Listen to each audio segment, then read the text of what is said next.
Announced in 2015, the Nasher Prize honors a living artist who has had an extraordinary impact on the understanding of sculpture.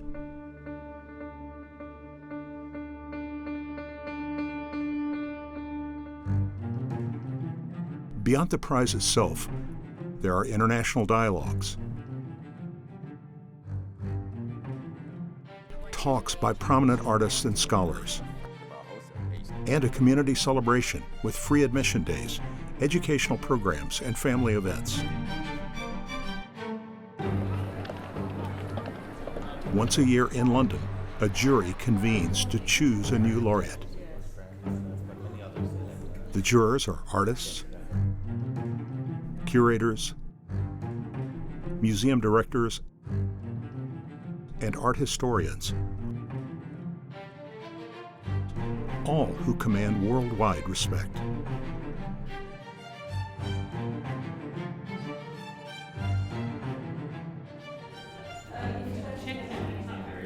After closed-door deliberation, the jurors select one artist to be the Nasher Prize laureate.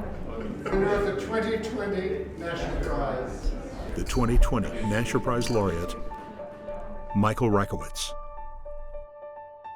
Michael Rakowitz is a great person and a great artist, because fundamentally the work is about the healing of trauma, but the healing of trauma without ever removing the scars.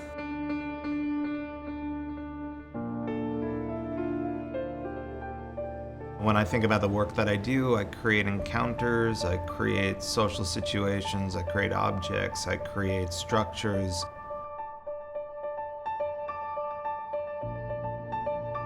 Being a descendant of an Iraqi Jewish family, his work is really very much dealing with some urgent issues of our time.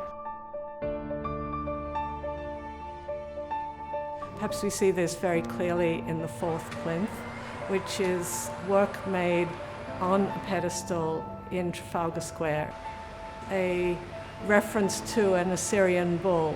It speaks to the cultural histories that we have in museums, but those objects are part of living patrimony.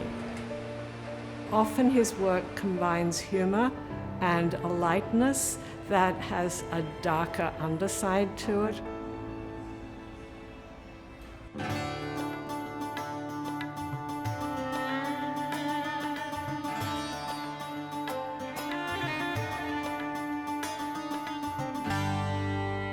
He was actually trained as a sculptor in stone.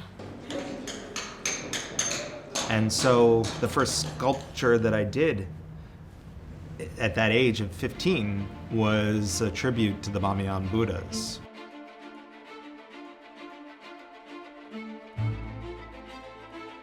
When those Buddhas were destroyed, what was activated in my own mind was all of those stories that my parents had told me growing up, the child of post-Holocaust Jews, that when books burn, people burn. And so one of the things that's always embedded in these materials, whether it's stone or terracotta or anything else, is that all that history is also embedded. It becomes part of that sediment. We live in a fragmented world. We live in a world which is literally splitting apart. And Michael is an artist who deals with healing. He deals with the recovery of material that has been destroyed or lost. He makes us aware of the significance of civilizations, and he makes us aware in one sense of what a small part we play in that long trajectory of history.